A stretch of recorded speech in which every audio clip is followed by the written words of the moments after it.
93.19%। প্রথম দফায় record vote পড়েছে রাজ্যে। এবার দ্বিতীয় দফার চ্যালেঞ্জ। প্রথম দফার ভোটে 100% বুথে ছিল ক্লোজ সার্কিট ক্যামেরার নজরদারি, আর দ্বিতীয় দফার ভোটে এবার কমিশনের নজরে বিশেষ বিশেষ অঞ্চলে বুথে পৌঁছানোর রাস্তা। সূত্রের খবর, ভোটারদের বুথে আসার সময় যাতে হুমকি বা বাধার মুখে পড়তে না হয়, ভোটাররা যাতে নির্ভয়ে বুথে আসতে পারে, ভয়মুক্তভাবে ভোটদানে অংশগ্রহণ করতে পারে, তার জন্য অশান্তিপ্রবণ এলাকা চিহ্নিত করে বুথের বাইরের রাস্তায় সিসি ক্যামেরা লাগানোর সিদ্ধান্ত নেওয়া হয়েছে।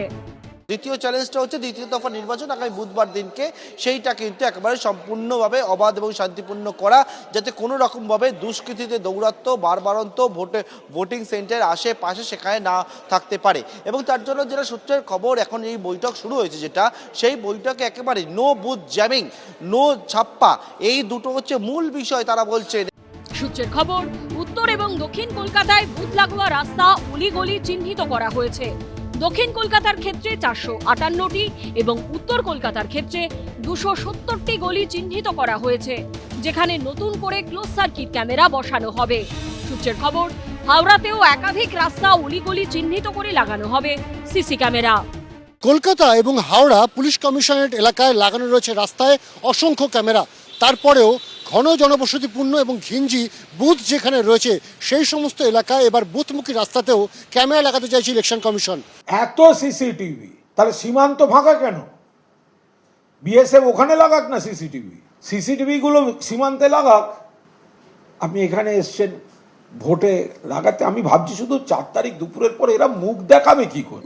অলিতে গলিতে সন্ত্রাসকারী দুষ্কৃতীরা রয়েছে এবং প্রত্যেক সময় একদিকে বোম মেরে অন্য দিক দিয়ে পালিয়ে যাওয়া, গলিতে টেনে নিয়ে গিয়ে খুন, এ তো কলকাতার রাজনৈতিক সংস্কৃতির মধ্যে ঢুকিয়ে দেওয়া হয়েছে। গত 50 বছর 60 বছর ধরে এই সংস্কৃতি চলছে। এর থেকে বেরোতে হবে, বাঙালিকে বেরোতে হবে। গলিতে যেখানে কিনা সত্যি ভিজিলেন্স কম, সেখানে এই ধরনের টহলদারি তো বাড়াতেই হবে যদি শান্তিপূর্ণভাবে ভোট করতে হয়। এছাড়া বেশ কিছু সরু গলি চিহ্নিত করা হয়েছে, যেখানে কেন্দ্রীয় বাহিনীকে সঙ্গে নিয়ে বাইকে টহলদারি চালাবে পুলিশ। পুলিশকে সিএপিএফকে আমরা ওরা চেয়েছিল, আমরা অনুমতি দিয়েছি যত বাইক আছে আপনারা চান এটা হায়ার করার জন্য, রেকুইজিশন করার জন্য, ডিউটি জন্য সরু গলিতে যেতে হবে আপনাকে, এরিয়া ডমিনেশন জন্য, কনফিডেন্স বিল্ডিং মেজার জন্য, ইলেকশন দিন কোন অর্ডার রেসপন্ড করার জন্য। প্রথম দফার ভোটে দমকলের রায়পুর গ্রামে সিপিএম এর সমর্থক ভোটারদের ভয় দেখানোর অভিযোগ উঠেছিল তৃণমূলের বিরুদ্ধে।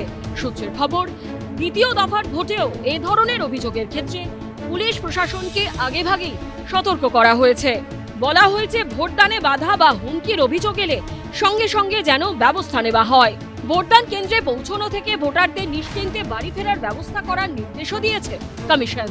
রবিবার ধনধান্য অডিটোরিয়ামে কলকাতা উত্তর, কলকাতা দক্ষিণ ও দক্ষিণ 24 পরগনা ডিইও, কলকাতার police commissioner, police observer, general observer এবং কেন্দ্রীয় বাহিনীর কমান্ডিং অফিসারদের নিয়ে সমন্বয় বৈঠক করে নির্বাচন কমিশন।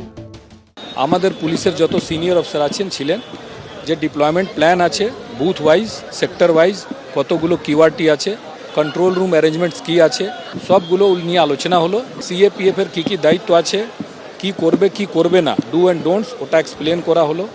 সূত্রের খবর, বৈঠকে বলা হয়েছে কলকাতায় যে বহুতলগুলিতে বুথ তৈরি করা হচ্ছে, সেখানে যে পরিচারক বা পরিচারিকারা যান তাদের নামের তালিকা বাসিন্দাদের তৈরি করে দিতে হবে। আমাদেরকে হাই রাইজে রিকোয়েস্ট করা হয়েছিল, তো আমরা এটাই বলেছি যে they will give us a list of যারা যারা কাজ করে, আর ওনাদেরই লোক আইডেন্টিফাই করে দেবেন সেইভাবে। আর বুথের কাছাকাছি definitely they will not be allowed. সূত্রের খবর, বৈঠকে স্পষ্ট বার্তা দেওয়া হয়েছে ভয়মুক্ত, অবাধ ও শান্তিপূর্ণ ভোট করানোই নির্বাচন কমিশন ও প্রশাসনের মূল লক্ষ্য। পার্থপ্রতিম ঘোষ, অনির্বাণ বিশ্বাস ও রুমা পালের রিপোর্ট, এবিপি আনন্দ। এবিপি আনন্দ, এগিয়ে থাকে, এগিয়ে রাখে।